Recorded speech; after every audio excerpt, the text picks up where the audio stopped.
So let me show you how we can make really exciting sample and hold grooves. So if we have a patch like this one here, which already has some randomness in here. So this sample and hold patch moves the filter, I think it moves the sync and something here in the semitones as well. So whenever we play it, it sounds different. So I press a key on my keyboard, you can basically see which one down here, and you will notice it's the same key, but it's sounding different each time.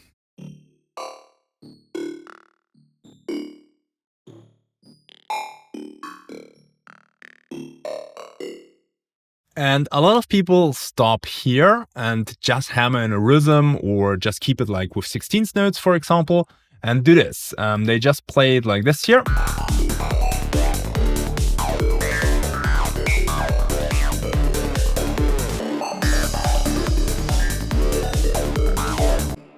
And first of all, it sounds very conflicting with the rest of the material which we have in here.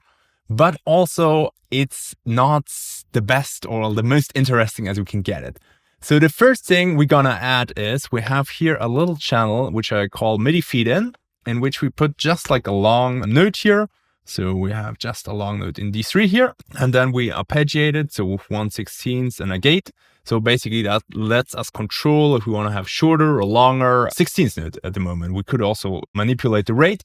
If we have the arpeggio, the advantage in putting like a lot of like single MIDI notes in there is that we could potentially like modulate it later with like a controller.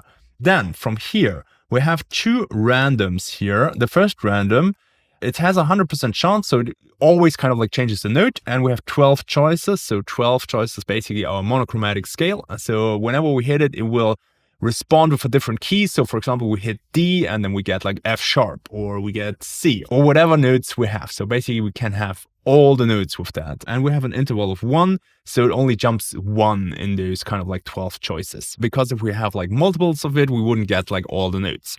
But we have a second one here, and this one has like an interval of 12 and 2 choices. So that means here we can jump like octaves. So let me show you this quickly so that you can get like a feeling. We will feed this into our sample and hold here. So now if we have this playing, let me turn off the first one here, or let me turn off all of this here. So now we have like 12 choices. If we look here on our MIDI keyboard, you see in that D3 octave round, because it's adding, it's jumping between the keys here. The other one here, instead, if we only have that one on, would change the octaves. So we only get D here, but in different octaves. If we have both on, then it will change first the key, for example, from D to A, and then it will change the octave. And then we can modulate this later if we want to. So we can try around with like a controller what sounds best, because I feel like the sound may sound very similar through the jump and the filter and the modulations in here, but it can still sound very different in different octaves. So check that out. If we, for example, put like 2 very far apart octaves in here, and I need to switch this off here to route this through, then you will see that the sound starts changing a bit.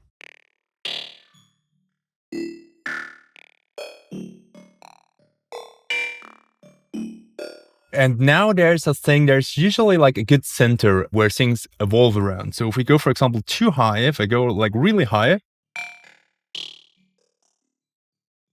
then you hear the sound gets kind of like thin. Some of the notes don't even really like play a sound. If we go really low,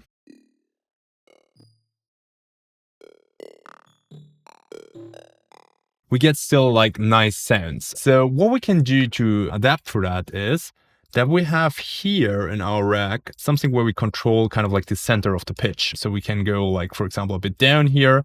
We could do this like in the long note here as well, but I think this is like a little bit more controllable, the same as with the gate here. And then in the end, we just have here our scale again, so that we just play the notes in our scale. It doesn't matter always, but I think it's a nice feature if you put it on top so that everything kind of like gets dragged back. And from here, what I would do is I would record out what we get here. So let me remove what I already did, because I kind of like was producing at the moment and then I got the idea for this tutorial. So let's check that out. So we have this long note now playing, and we will get kind of like a random amount of like MIDI here. And I would just record this and also record it already in audio, because as you have noticed, it sounds different each time. Maybe we already hit something which sounds good. So what we can do now is we can just hit record.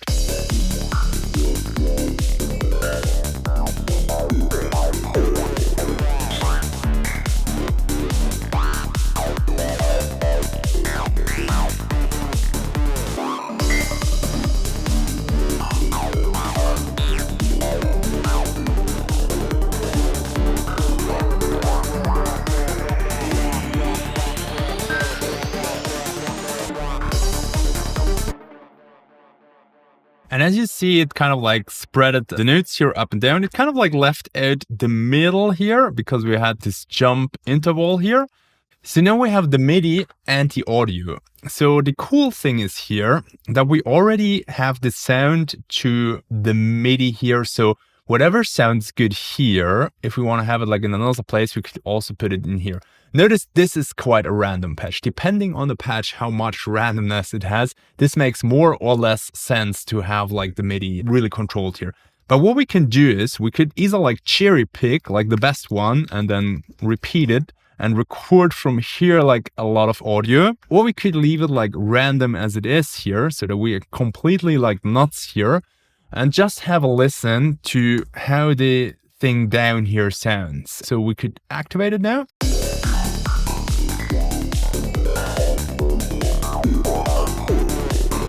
And then we can pick the good parts. So for example, this I think is nice here.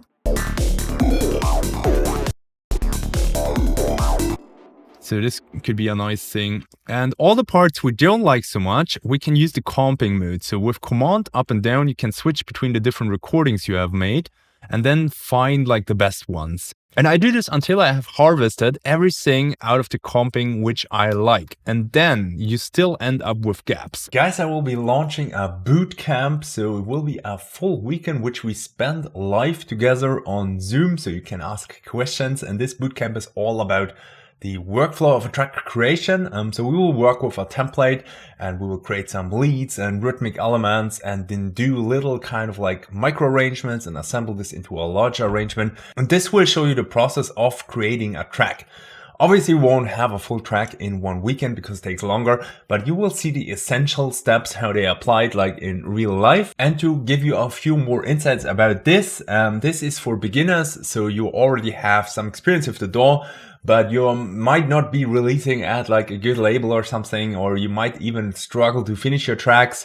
Then this is the right thing for you because it will give you a lot of inspiration for your own workflow, how you can improve it, how you can make better tracks faster with less failure and with more creativity, because this is something I used for a lot of releases. And it will be on the 16th and 17th of November. So from 9 to 6:30 CET, we will be having our Zoom session, including a lot of breaks so that your brain can reset and kind of like absorb all the information I will be giving you, because there's a lot of things I want to show you. And if you want to register, you should register now because I will have limited seats for a reduced price.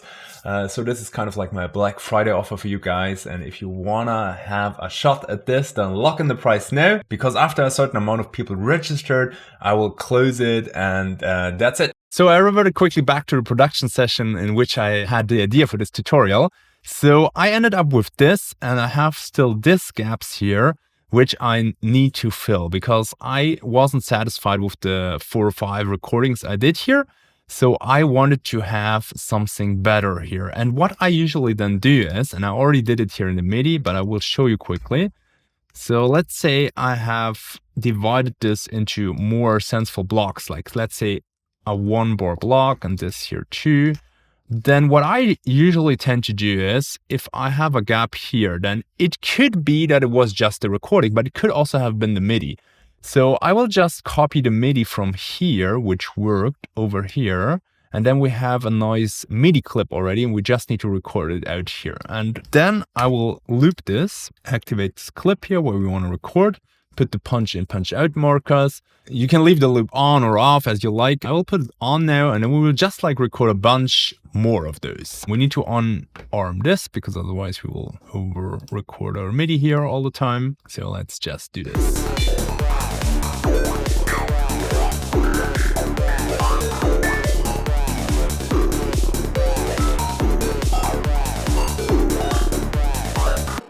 And once you have a bunch of those, then you can start seeing if they are good or not. So let's loop now a bigger part so that we see the context a bit of this.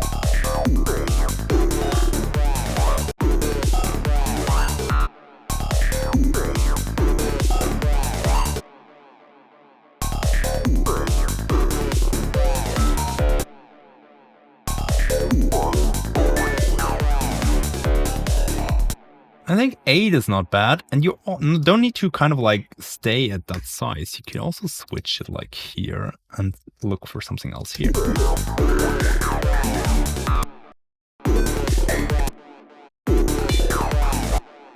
Maybe 10 and 8. Or, just saying, because we have this shot here, we can also leave a gap here maybe. Just saying, I probably will leave a gap, but for the sake of this tutorial, I want to fill a gap with you guys. So let's have a look at that one. And as mentioned, I already prepared the MIDI here. So let's look for one here.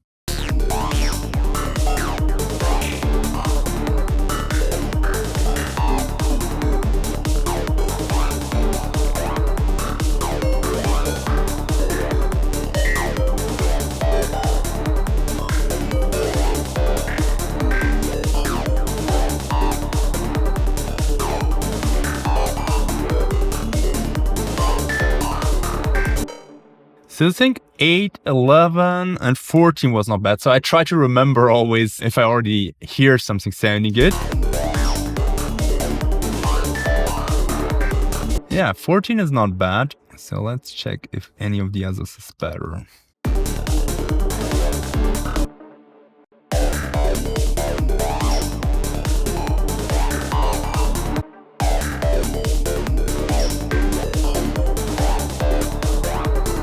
Eleven is also not bad, and I think we had 8 or 7, 8 I think it was.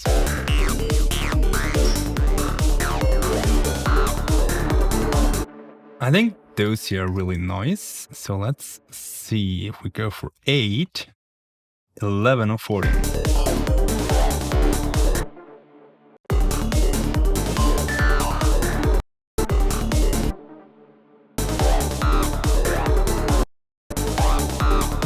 I think they fit more to the asset, like bam, bam.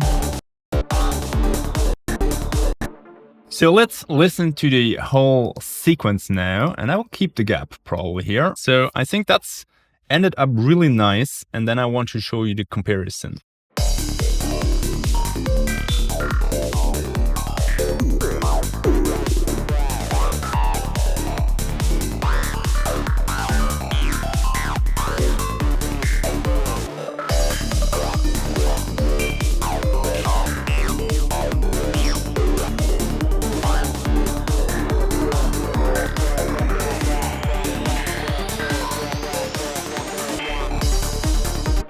And here in the end, we will see what we do. So now for comparison, I want to show you the version before where we just had like one note and we let the randomness completely like flow and we didn't have any control over it.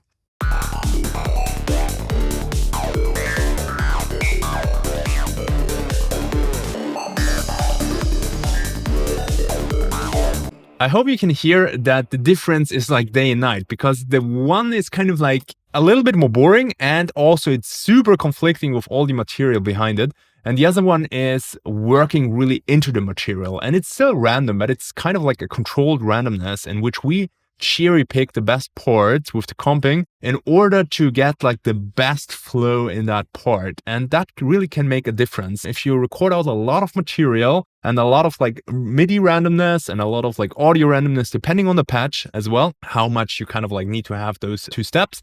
And then you really pick the best parts which resonate with all the rest. So I hope that helped you. And if you want to learn more about leads and arrangement and everything, then feel free to sign up for my course. You find all the information in the description box below. So leave me in the comments what you do with random sounds, if you have other cool techniques, because I use like many techniques. I can show you also other ones. Just let me know what you do, because I'm always like eager to learn myself, and maybe also the rest of the community here can learn from you guys. So let me also know in the comment what's your favorite techniques with random sounds, how you can make them more baked together with your track. And also let me know what tutorials you wish to see, and hope to see you next time.